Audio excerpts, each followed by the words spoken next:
La team, c'est très chaud au Sénégal, là. Oui, c'est chaud au Sénégal. Macky Sall fait tout pour condamner Ousmane Sonko. Et pourtant, Ousmane Sonko a décidé aussi de boycotter la justice. Il a décidé de lancer la désobéissance civile. Il a décidé de dire non à la justice parce qu'elle est aux ordres. Voici un opposant courageux. C'est pourquoi il est important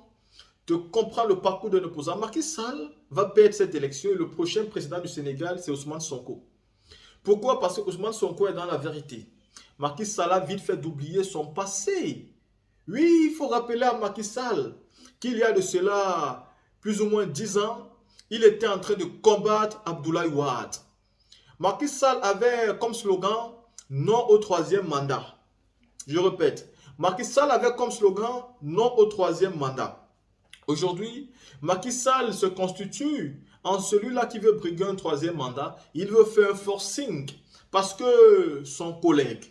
son meilleur ami, son complice, son partenaire Alassane Ouattara a pu le faire en Côte d'Ivoire. Macky Sall pense qu'il pourra se le permettre aussi au Sénégal. Et donc, il a commencé à manœuvrer en justice pour que Ousmane Sonko soit convoqué tous les jours, condamné, emprisonné et que sa candidature soit rejetée. Mais seulement, Ousmane Sonko a compris le jeu. Il a dit à partir de maintenant, je boycotte la justice et je n'irai plus dans aucune convocation. Et fort, malheureusement, Macky Sall n'a pas compris ça comme ça et il veut envoyer ses sbires aller prendre de force Sonko. Heureusement, le peuple du Sénégal, le peuple de Dakar, ce peuple-là qui soutient son leader, ce peuple-là qui a un leader et qui veut aujourd'hui avoir un changement radical, a décidé d'être la nuit et jour, de faire même des relais, mais de rester à côté de Ousmane Sonko. Macky Sall va perdre la prochaine élection. Parce que le peuple sénégalais, un peuple fier qui a toujours bien combattu, qui a combattu aux côtés de Macky Sall quand il voulait empêcher Abdoulaye Wade de faire un troisième mandat. Et c'est ce même peuple qui va combattre cette fois-ci aux côtés de Ousmane Sonko pour empêcher Macky Sall de faire un troisième mandat. Il y a des présidents qui ne savent pas sortir par la grande porte. J'ai l'habitude de me poser la question, je ne sais pas si quand on devient président, on perd la tête. Les gens disent c'est parce que vous n'êtes pas président que vous ne pouvez pas comprendre. Et j'aimerais bien comprendre un jour. Pourquoi quand vous êtes président, vous perdez la tête? Qu'est-ce qui entre dans la tête d'un homme? Pourtant, vous avez tout gagné. Vous avez tout gagné. Et si vous quittez le pouvoir de manière démocrate, vous allez gagner aussi en grandeur, mais aussi en argent. Je ne comprends pas. Sortir du pouvoir d'une manière démocrate te permet de grandir, d'être aimé dans ton pays et financièrement stable. Tu auras tout ce que tu veux. Non seulement les dons te viendront de partout, des remerciements, du respect, et tu seras un héros national. Et parce que aussi, tout le monde, imaginez-vous un seul instant. Si Alassane Ouattara, malgré tout ce qu'il avait fait du mal, s'il avait vraiment quitté le pouvoir en 2020, je vous assure,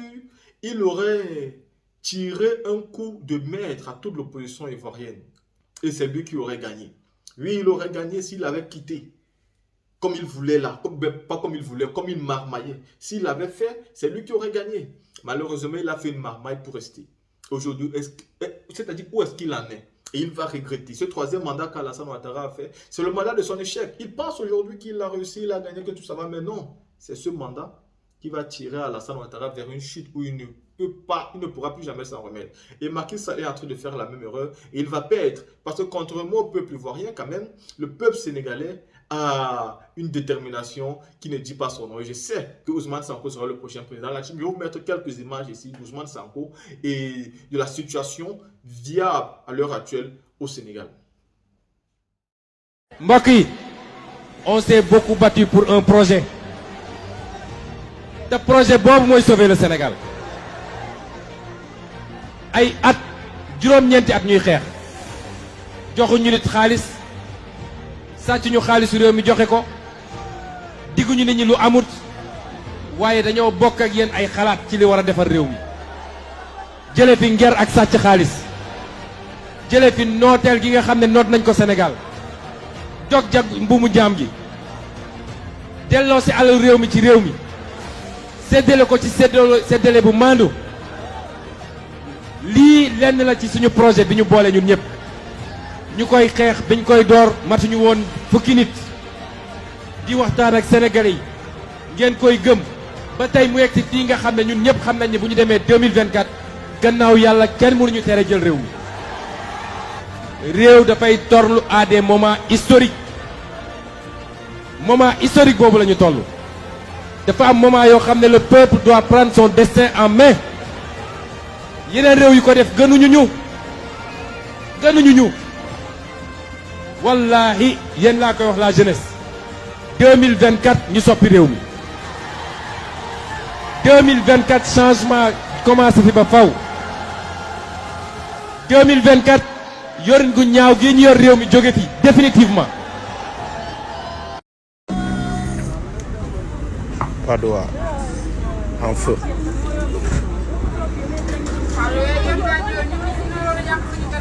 état bi ci droit ba yegsi au pouvoir ñooñu ñoo toog tey nit lépp luñ fi fekkoon te muy kuréel muy sàrt muy yoon ak démocratie bu taxaw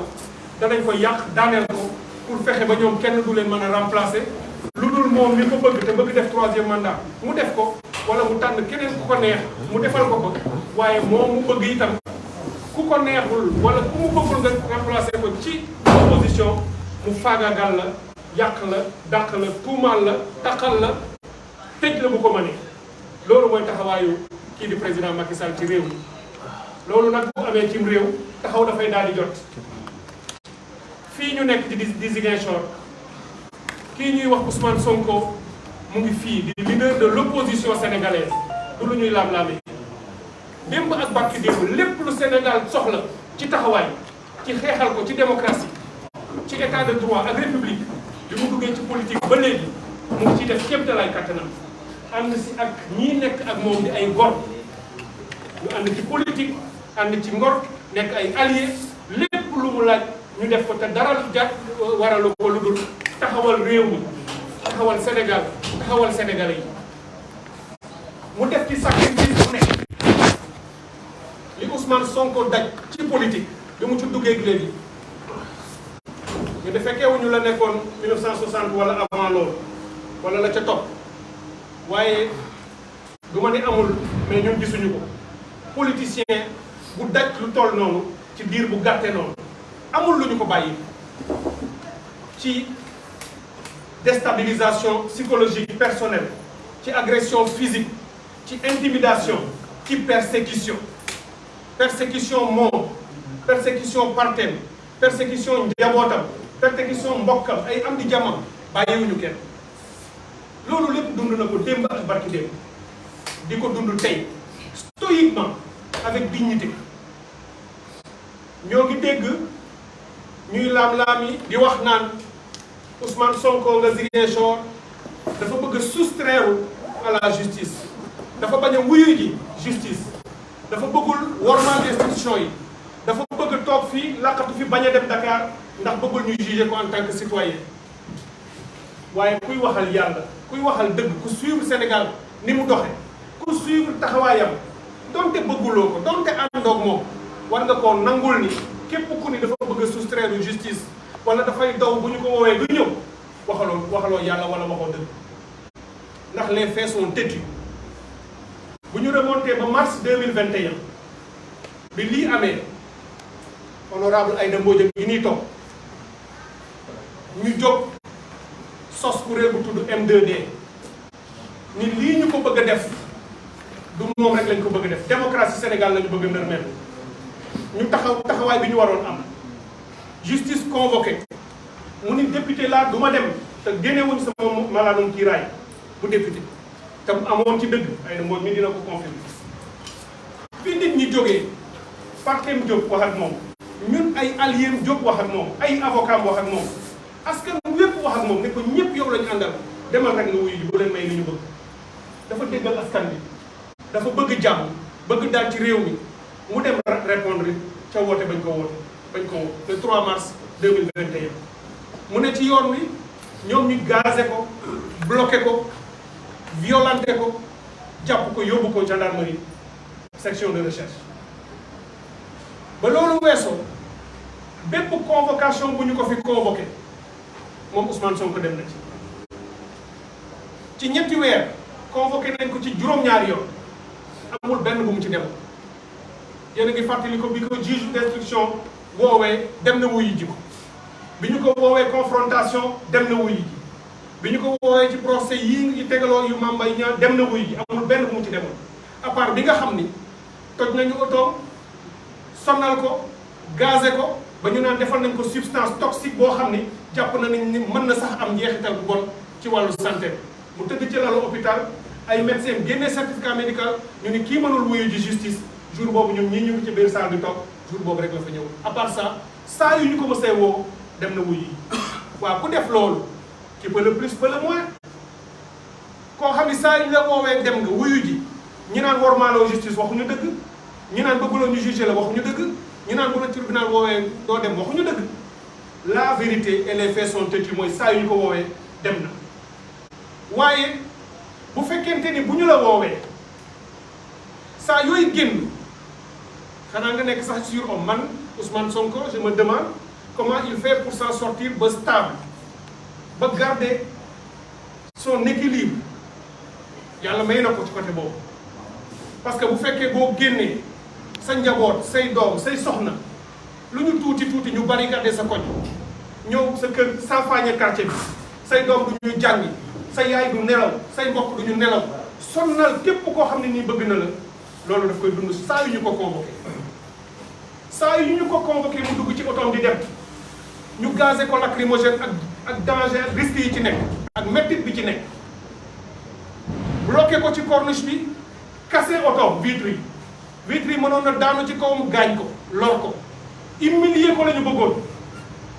jaxase xotti ay yéreem salteel ko jël ko dugal ko ci fourgon blindé ba nga xam ne ña ca nekk ñoom ñëpp a casqué masqué ganté doo xam ñan la kooku du humiliation ak toroxal nit ak sonal vivre na loolu koo xam ni saa yu ñu ko convoqué muy dem dëkk bi yépp kenn du mën a circuler ndax ñoom jàpp nañu ni bu génnee ay mbooloo topp ko te woowul daanaka lu dul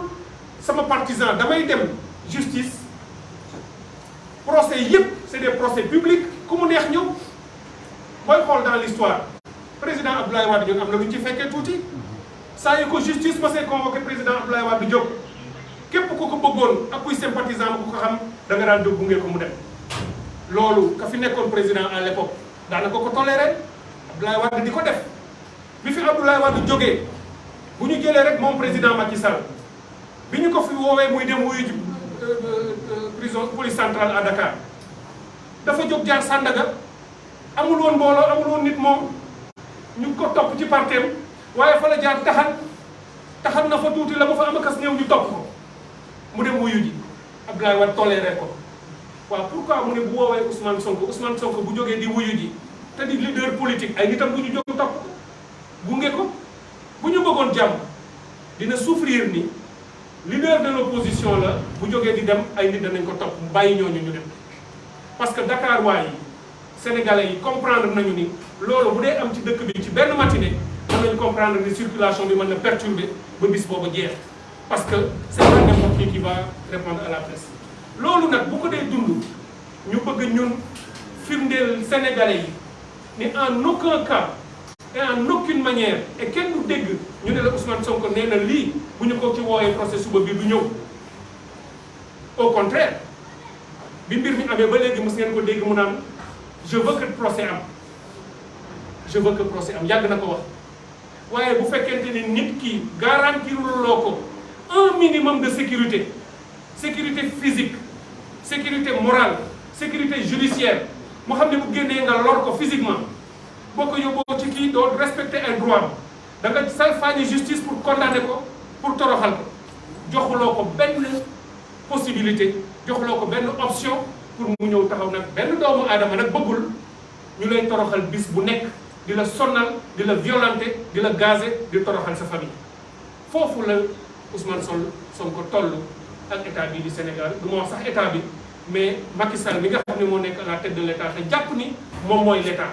alors que moom du l'état du Sénégal